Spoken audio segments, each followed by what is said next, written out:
Welcome to Mindful Me. I'm your host, Dr. Marga Zarraga, family medicine physician and life coach practicing medical aesthetics and wellness based in Greater Boston in Wellesley and Needham. This health and wellness show was born out of the needs I saw as a medical doctor. People are curious and are even demanding information and options on how to get healthier, and more importantly, how do we improve our quality of life?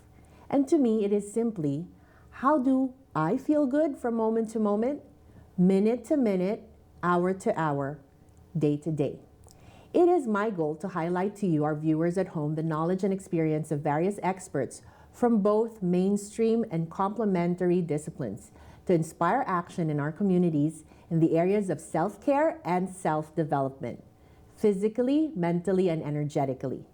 Today's guest is Erika Rousseau, certified personal trainer and certified pre- and postnatal health coach of the Healthy Moms Club.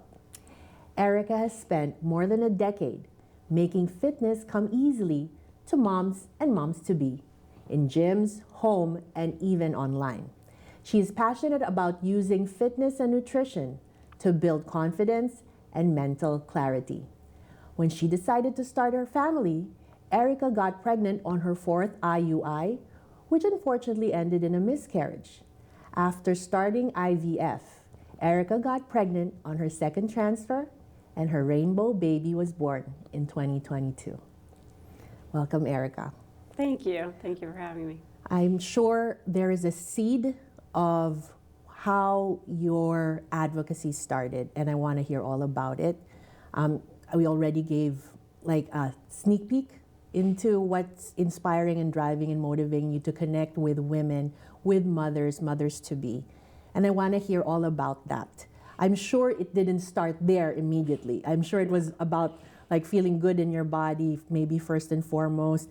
But when did that kind of shift? When did you feel like a mini pivot or a pivot to what you're doing now? Well, that's a good question because you're right. I didn't just say, hey, I want to be a pre and postnatal health coach.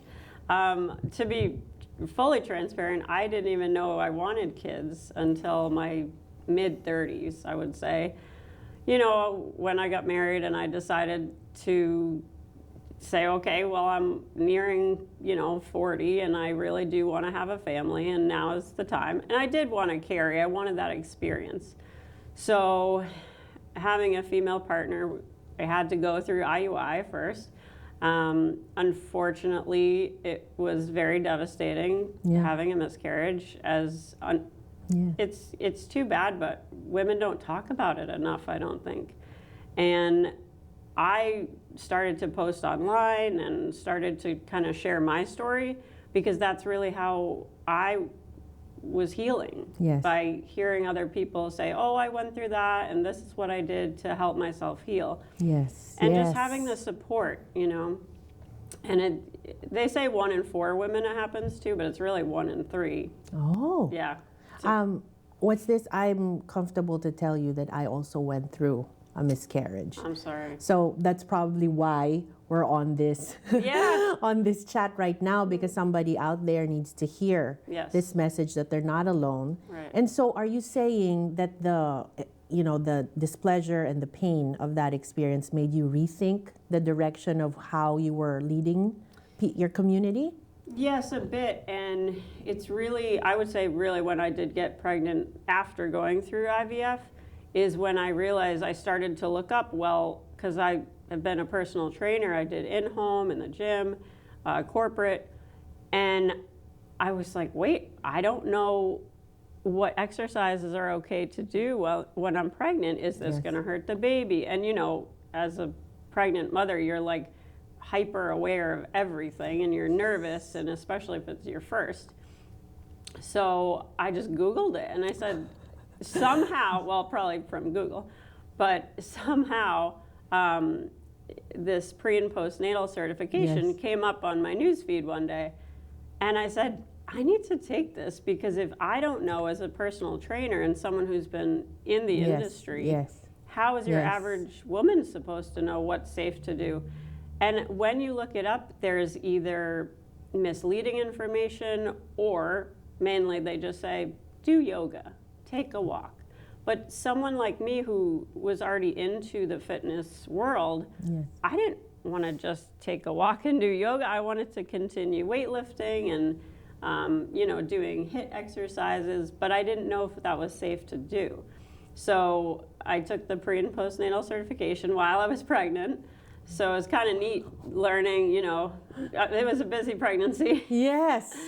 That's amazing that you would take it on. I mean, I had brain fog, I had fatigue. I did not thankfully have the vomiting. Oh, but physically having that physical new experience, I mean, to me, that's just really passion.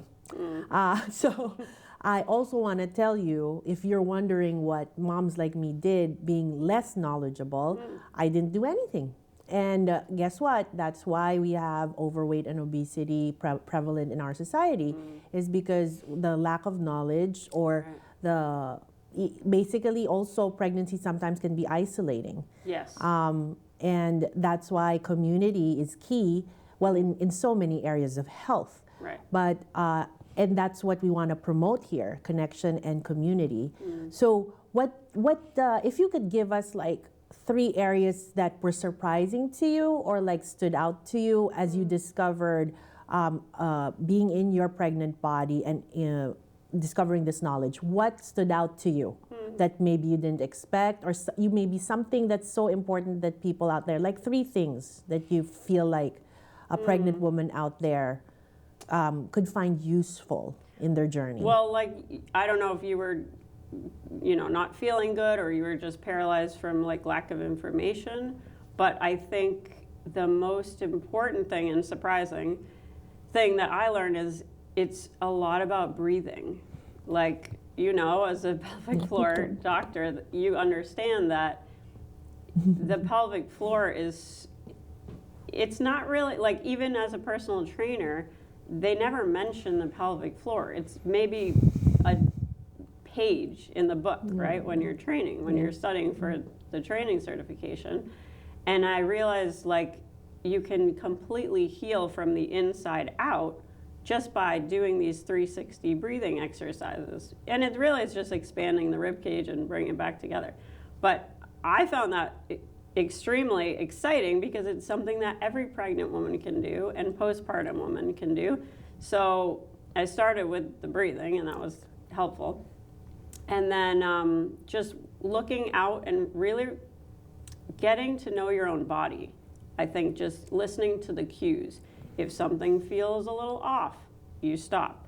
You don't have to lift as heavy, because you're already carrying a big load in front, and it puts a lot of pressure on the pelvic floor. So I think those 2 were the most surprising, like little things that you could do. And then I think the nutrition piece, I didn't realize how much the nutrition can play a role in developing your child. I mean, it seems obvious, but just learning about it I said, wow, I can have so much effect on my unborn child by just eating this or eating this, slight little changes goes a long way during pregnancy. But I think being the most in tune with yourself, and as a pregnant woman, your hormones allow you to be more in tune with yourself. So yeah, I think that was the most surprising. More on that, guys, when we return. Stay tuned. Imagine always being front row to plays like this. Ollie comes up with it. Up front, have it go. Yeah! Woo! Or this. And even this. Hoffmeister gets the corner, and he gets around the whole corner. And man, he could go all the way. Being able to capture high school sports at their highest level. And the Rockets are going to win it. Unbelievable! Chmielewski under it, and the Rockets are state champions! The Needham Rockets have done it again! A three-peat! Here at the Needham channel, you can do all of those things and more. Plus, we definitely have our fun here too. Interested? We'd love to hear from you. Send us an email at sports@needhamchannel.org or visit our website, needhamchannel.org, for more information.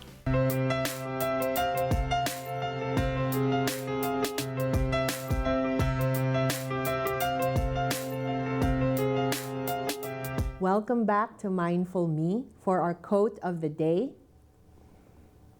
If you can dance and be free and not be embarrassed, you can rule the world. Amy Poehler.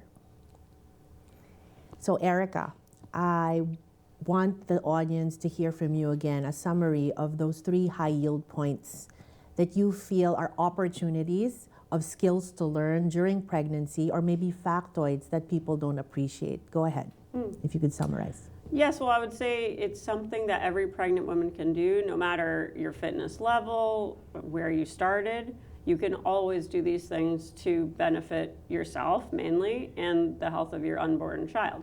So breathing, mainly 360 breathing, just opening your rib cage, closing it, very simple. It's going to help with the core, of course, and the pelvic floor. And then nutrition, which is something everyone can do. Change. Of course, as a pregnant woman, you're going to have your cravings, and you should have those. Give in to those, of course. But mainly, if you're eating a healthy diet, it has such a benefit to your child and yourself. I just wanted to first respond to the whole spirit of what we're talking about here. What I'm hearing from you, like just me transplanting myself to my former pregnant selves, first I hear kindness, like you said, accept what your body is telling you, listen to what your body is telling you. That attentiveness, and also allows you that enjoyment of that space that you created with you and your child. So it can be, I would say, it is such a lovely time. I actually love being pregnant. One of my fun, I love laughing at myself when my tummy's so big and I can't get up from the floor. I felt like a ball. This was my, I think I went under on the floor to reach behind, clean the floor underneath the fridge. Yeah. And then I started rolling like a ball and I was laughing. And so I asked my partner to help me get up. But it's such a lovely, fun time. Yeah. And having a voice like you, I would have to say on the flip side, I want to talk about how some women like myself would feel where I just didn't do anything because there's, again, fear. We always have to, I preach this to the community, we always have to tune into when fear speaks to us and we allow it to come in. And so lack of knowledge is a form of fear. It's kind of like a paralysis in some way. And you taking this on, this advocacy on behalf of women, this opens up how much more wonderful pregnancy can be rather than a fearful state or anything abnormal. Yes. That said, there are issues that develop down the line that we were mentioning during the break. So preeclampsia, diabetes in pregnancy. What are your thoughts on how your advocacy around fitness impacts those possibilities and unfortunate outcomes? I would say a lot of times it does depend on hereditary nature. Of course, if your mother had preeclampsia, you might be more apt to have preeclampsia.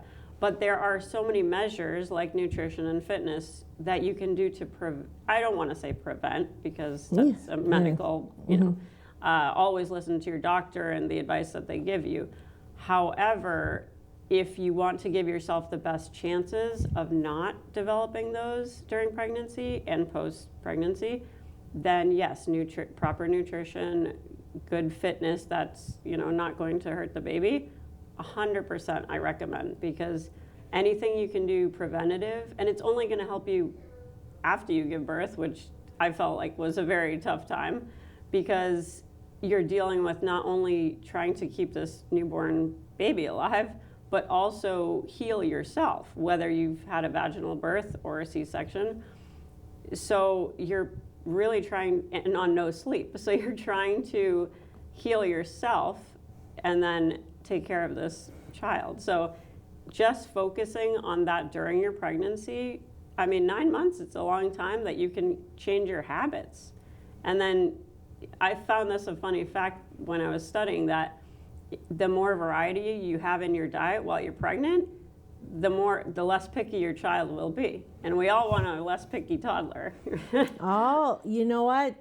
I was the least, most diverse, I believe, on my third child, and I do see. Really? That's amazing. Yeah, Wow. each child got less picky because I was wiser See? each round. Yeah. Thanks to Mom. And I didn't even know that. So what I want to highlight to you, because you did, were careful about counseling women as, this is your role as coach, this is role of medical doctor. I do want to point out one thing that maybe the audience doesn't know, is that 30% of your health outcome, that's significant, 30% of your health outcome is grounded in your habits. And that's what a non-medical coach can help with. The doctor can't be sitting beside you, right? But a community and a coach can. Yes. That's fact. If this is an area of lack of knowledge, especially for first-time moms, of course, all of us can always improve. But I'm thinking also, of course, I was most ignorant in the first one, and the most stressed. Yes. So what this having community and seeking out knowledge is key to just a higher level of experience. Of course. And to go back to healing, I just also wanted to call out that a powerful motivation like yourself, we talked about how I appreciate your personal testimonial about obviously how unpleasant miscarriages can be. And I speak from that pain as well, where if I could make somebody's experience just a little lighter or better, that first of all, this doesn't just happen to you. It happens to many women, and we're finding avenues where to talk about it, because there is a grief, and yet there's also the hope of wanting to be pregnant. With thankfully, both of us have been blessed with that as well. So I wanted to pause and just appreciate this moment where I feel like I'm connecting not just in the pain, but also in the healing that came after it. I feel so blessed that we have this platform where you and I have taken the time to pause and share that. And I wish other women would feel free to connect with us, because you don't have to do it alone. And it wasn't exclusive to you, and it wasn't something that you did or ate. It happens, unfortunately. But like any unfortunate or unpleasurable life experience, you can heal. And so on that note, what do you think was your highest moment of healing at this? Maybe a moment that you can share where you felt like some emotional affirmation that you were doing the right thing for yourself and for your advocacy and community. Does anything come to mind? Yeah, I think just the messages from people saying thank you, private messages saying thank you so much for sharing this, because I also too went through this, and I haven't really been even able to talk about it with my husband or partner. Yes. And that makes me really sad, but also it makes me happy to know that by sharing just my personal experience, that I can help someone else, ease their pain or ease their time and healing. And you're so right, mothers, especially postpartum, I feel like it's such an isolating time. You're in your house, you're taking care of your baby, you're not getting a lot of sleep. So for me, community was number one. And I'm very lucky that my pediatrician's office had a mom's group. And we still hang out to this day because the kids are around the same age. You can ask, oh, hey, what's your kid doing right now? What's your kid doing right now? And it just gives you, and you can complain to the moms too, you can commiserate. So community, I think, is so important. But yeah, I always know I'm on a good path when someone says, thank you, you helped me. I love that. Thank you so much. This has been another episode of Mindful Me with Dr. Marga. Please feel free to check us out on YouTube and Facebook. You can email us at mindfulmetv@gmail.com.